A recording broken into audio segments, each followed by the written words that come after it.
ಇತ್ತೀಚೆಗೆ ನಿಧನರಾದ ಮಾಜಿ ಸದಸ್ಯ ಕರಿಯಣ್ಣ ಸಂಗಟಿ ಅವರಿಗೆ ವಿಧಾನ ಪರಿಷತ್ನಲ್ಲಿಂದು ಶ್ರದ್ಧಾಂಜಲಿ ಸಲ್ಲಿಸಲಾಯಿತು. ಸಭಾಪತಿ ಬಸವರಾಜ ಹೊರಟ್ಟಿ ತಮ್ಮ ಸಂತಾಪ ಸೂಚಕದಲ್ಲಿ ಮೂಲತಃ ಕೃಷಿಕರಾಗಿದ್ದ ರಾಯಚೂರು ಜಿಲ್ಲೆಯ ಕರಿಯಣ್ಣ ಅವರ ಸಮಾಜಮುಖಿ ಸೇವೆಗಳು, ರಾಜಕಾರಣದಲ್ಲಿನ ಸೇವೆ ಮತ್ತು ಕೊಡುಗೆಯನ್ನು ಸ್ಮರಿಸಿದರು. ಕೊಪ್ಪಳ ತಾಲೂಕು ಯುವ ಕಾಂಗ್ರೆಸ್ ಸಮಿತಿ ಸದಸ್ಯರಾಗಿ, ರಾಯಚೂರು ಜಿಲ್ಲೆಯ ಕಾಂಗ್ರೆಸ್ ಸಮಿತಿಯ ಪ್ರಧಾನ ಕಾರ್ಯದರ್ಶಿಯಾಗಿ, ಕೊಪ್ಪಳ ತಾಲೂಕು ಲ್ಯಾಂಡ್ ಡೆವಲಪ್ಮೆಂಟ್ ಬ್ಯಾಂಕಿನ ಸದಸ್ಯರಾಗಿ, ರಾಯಚೂರು ಜಿಲ್ಲಾ ಪಂಚಾಯತ್ ಸದಸ್ಯರಾಗಿ, ಕೊಪ್ಪಳ ಜಿಲ್ಲೆ ಪಂಚಾಯತ್ ಅಧ್ಯಕ್ಷರಾಗಿ, ಕೊಪ್ಪಳ ಜಿಲ್ಲೆ ಯುವ ಕಾಂಗ್ರೆಸ್ ಸಮಿತಿ ಅಧ್ಯಕ್ಷರಾಗಿ, ಕೊಪ್ಪಳ ಜಿಲ್ಲೆ ರಾಜೀವ್ ಗಾಂಧಿ ಯುವಕ ಮಂಡಲದ ಅಧ್ಯಕ್ಷರಾಗಿ, ಕಾಳಿದಾಸ್ ಪ್ರೌಢಶಾಲೆ ಅಧ್ಯಕ್ಷರಾಗಿ ಸೇವೆ ಸಲ್ಲಿಸಿದ್ದರು.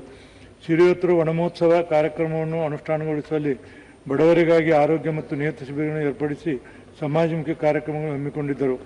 ಶ್ರೀಯುತರ ನಿಧನದಿಂದಾಗಿ ರಾಜ್ಯವು ಸರಳ ಸಜ್ಜನ ರಾಜಕಾರಣವನ್ನು ಕಳೆದುಕೊಂಡ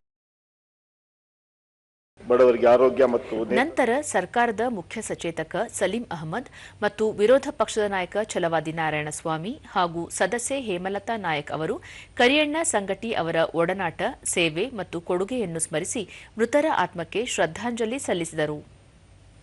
ಅವರ ಆತ್ಮಕ್ಕೆ ಶಾಂತಿಯನ್ನು ಕೋರ್ತಾ ಅವರ ಕುಟುಂಬರಿಗೆ ಸಹಿಸುವ ಶಕ್ತಿ ಸಿಗಲಿ ಅಂತ ನಾನು ಹಾರೈಸ್ತೇನೆ. ನಾವೆಲ್ಲ ಸೇರಿದಾಗ ಅವ್ರನ್ನ ರಾಗಿ ಮುದ್ದೆ ಅಂತ ಇತ್ತು ಅಂದರೆ ತಮಾಷೆಗೆ ನಾವು ಅವ್ರನ್ನ ಮಾಡಿದಾಗ, ಹೌದಪ್ಪ ಮುದ್ದೆ ಇಲ್ಲದೆ ಇದ್ದರೆ ನೀವು ಬದುಕ್ತಿದ್ರಾ ನಿಮ್ಮ ಕಡೆ, ಅದಕ್ಕೆ ನಾನು ನಿಮಗೆ ಮುದ್ದೆನೂ ಕೂಡ ಅಂತ ಅವರು ಕೂಡ ತಮಾಷೆ ಮಾಡ್ತಿದ್ರು. ಹೀಗೆ ಬಹಳ ನಯವಾಗಿ ಪ್ರತಿಯೊಬ್ಬರನ್ನ ಬೆರೆತು ಪ್ರೀತಿ ವಿಶ್ವಾಸದಿಂದ ಇರ್ತಕ್ಕಂಥ ಒಬ್ಬ ವ್ಯಕ್ತಿ. ಮಕ್ಕಳನ್ನು ಒಂದು ಬತ್ತಿಗೆ ತರಬೇಕಾದ್ರೆ ಉತ್ತಮ ಅವಕಾಶಗಳನ್ನು ಮಕ್ಕಳು ಕೊಡಿಸ್ತಾರೆ. MSc MPhil PhD ಮಾಡಿರ್ತಕ್ಕಂಥವ್ರು, ಒಬ್ಬ ಮಗಳು ಡಾಕ್ಟರ್ ಕೂಡ ಇದ್ದಾರೆ.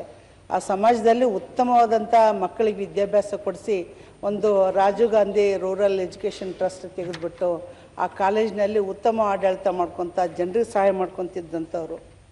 ಮುಂದೆ ಜನರಿಗೆ ಆಗ್ತಕ್ಕ ತೊಂದರೆಗಳನ್ನು ರಾಜ್ಯದಲ್ಲಿ ಕಳೆದ 40-50 ವರ್ಷಗಳಿಂದ ನನೆಗುದಿಗೆ ಬಿದ್ದಿರುವ ವೃಂದ ಮತ್ತು ನೇಮಕಾತಿ ನಿಯಮಗಳಲ್ಲಿ ಬದಲಾವಣೆ ತರಲು ಸರ್ಕಾರ ಉದ್ದೇಶಿಸಿದ್ದು, ಇನ್ನೆರಡು ತಿಂಗಳಲ್ಲಿ ಈ ಕುರಿತು ಸರ್ಕಾರಕ್ಕೆ ಪ್ರಸ್ತಾವನೆ ಸಲ್ಲಿಸಲಾಗುವುದು ಎಂದು ಆರೋಗ್ಯ ಮತ್ತು ಕುಟುಂಬ ಕಲ್ಯಾಣ ಸಚಿವ ದಿನೇಶ್ ಗುಂಡೂರಾವ್ ತಿಳಿಸಿದ್ದಾರೆ. ಪ್ರಶ್ನೋತ್ತರ ಅವಧಿಯಲ್ಲಿ ಎಸ್ವಿ ಸಂಕನೂರು ಪ್ರಶ್ನೆಗೆ ಉತ್ತರಿಸಿದ ಸಚಿವರು, ಜ್ಯೇಷ್ಠತಾ ಪಟ್ಟಿಯಲ್ಲಿ ABCD ಗ್ರೂಪ್ಗಳಿದ್ದು BCD ಪಟ್ಟಿ ಸಿದ್ಧವಾಗಿದೆ. 13 ವರ್ಷದಿಂದ ಆಗದ ಎ ಪಟ್ಟಿಯು ಮಾಹಿತಿ ಕೊರತೆಯಿಂದ ತಡವಾಗಿತ್ತು. ಇದೀಗ ಅದನ್ನು ಸರಿಪಡಿಸಿ ಮತ್ತೊಂದು ಪಟ್ಟಿ ಸಿದ್ಧಪಡಿಸಲಾಗಿದೆ. ಜ್ಯೇಷ್ಠತಾ ಪಟ್ಟಿ ಬಹುತೇಕ ಅಂತಿಮವಾಗಿದ್ದು, ಇದರಿಂದ ಆಯಾ ವರ್ಗಗಳಲ್ಲಿನ ಬಡ್ತಿಗೆ ಅನುಕೂಲವಾಗಲಿದೆ ಎಂದರು. ವರ್ಗಾವಣೆ ನೀತಿಯಲ್ಲಿ ಬದಲಾವಣೆ ತರುವುದರೊಂದಿಗೆ ಕಳೆದ ವರ್ಷ ಕೌನ್ಸೆಲಿಂಗ್ ಮೂಲಕ 5,700 ವೈದ್ಯರ ವರ್ಗಾವಣೆ ಮಾಡಲಾಗಿದೆ.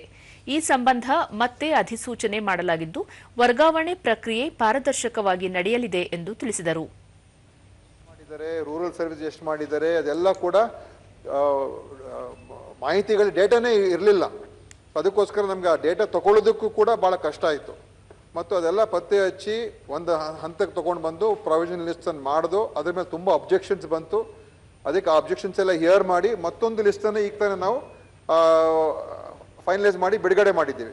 ಅದ್ರ ಮೇಲೆ ಇನ್ನೇನಾದರೂ ಸಣ್ಣ ಪುಟ್ಟ ಸಮಸ್ಯೆಗಳಿದೆಯಾ ಅಂತ ನಾವು ವೈದ್ಯಾಧಿಕಾರಿಗಳಿಗೆ ಹೇಳಿದ್ದೇವೆ, ನಿಮ್ಮಲ್ಲಿ ಏನಾದರೂ ಇದರಲ್ಲಿ ಗೊಂದಲ ಇದೆಯಾ ಇಲ್ವಾ ಅಂತ. ಅದಾಗಿದ್ದ ತಕ್ಷಣ ಜ್ಯೇಷ್ಠತಾ ಪಟ್ಟಿ ಆಲ್ಮೋಸ್ಟ್ ಅಂತಿಮ ಆದಂಗೆನೆ ಅದು ನಾವು ಮಾಡ್ತೀವಿ. ಪ್ರತಿ ವರ್ಷ ಮಾಡ್ಬೇಕು. ನೀವು ಹೇಳ್ದಂಗೆ 13 ವರ್ಷ ಮಾಡಿಲ್ಲ. ಯಾಕೆ ಮಾಡಿಲ್ಲ, ಏನು ಮಾಡಿಲ್ಲ, ಯಾರ ಕಾರಣ, ಅದ್ರ ಬಗ್ಗೆ ನಾನು ಹೋಗೋದಿಲ್ಲ. ಅದನ್ನು ನಾವು ಮಾಡಿದ್ದೀವಿ, ನಮ್ಮ ಸರ್ಕಾರ ನಾವು ಮಾಡಿದ್ದೇವೆ. ಅದಕ್ಕೋಸ್ಕರ ನಮ್ಮ ಏನು ನೌಕರರು ಹೇಳ್ತಾ ಇದ್ರು ಅದ್ರ ಬಗ್ಗೆ. ಮತ್ತು ಪ್ರಮೋಷನ್ಸು ಮತ್ತು ಜ್ಯೇಷ್ಠತಾ ಪಟ್ಟಿ ಆದರೆ ಪ್ರಮೋಷನ್ಸ್ಗೂ ಕೂಡ ಅನುಕೂಲ ಆಗುವಂಥದ್ದೇ. ಮತ್ತು ಟ್ರಾನ್ಸ್ಫರ್ಸ್ ಹೇಳಿದ್ರೆ ವರ್ಗಾವಣೆ. ಈಗ ನಾವು ಕಳೆದ ವರ್ಷ ಪ್ರಥಮ ಭಾಳ ಅಂದರೆ ಕಾನೂನು ಆಗಿ ಇದುವರೆಗೂ ಕೂಡ ಕಾನೂನು ಇಂಪ್ಲಿಮೆಂಟೇ ಮಾಡಿರಲಿಲ್ಲ ಮನೆ ಸಭಾಪತಿಗಳೇ ಪೂರ್ತಿ ಪ್ರಮಾಣದಲ್ಲಿ. ಅಂದರೆ ಕೌನ್ಸಿಲಿಂಗ್ ಮುಖಾಂತರ ಆಗಬೇಕು ಅಂತ ನಮ್ಮ ರಾಜ್ಯದಲ್ಲಿ ಈಗಾಗಲೇ ಕಾನೂನು ಇದೆ. 2000 ಬಹುಶಃ 17ನೇ ಇಸ್ವಿಯಲ್ಲಿ ಕಾನೂನು ಮಾಡಿದ್ರು. ಆದರೆ ಯಾರು ಇಂಪ್ಲಿಮೆಂಟ್ ಮಾಡೋಕ್ಕೆ ಹೋಗಲಿಲ್ಲ. ಎಲ್ಲ ಕೂಡ ಶಿಫಾರಸುಗಳ ಮೇಲೆ ಅವರವರ ಇಷ್ಟಾನುಸಾರ ಇನ್ಫ್ಲೂಯೆನ್ಸ್ ಅನುಸಾರ ಮಾಡ್ಕೊಳ್ತಾ ಇದ್ರು.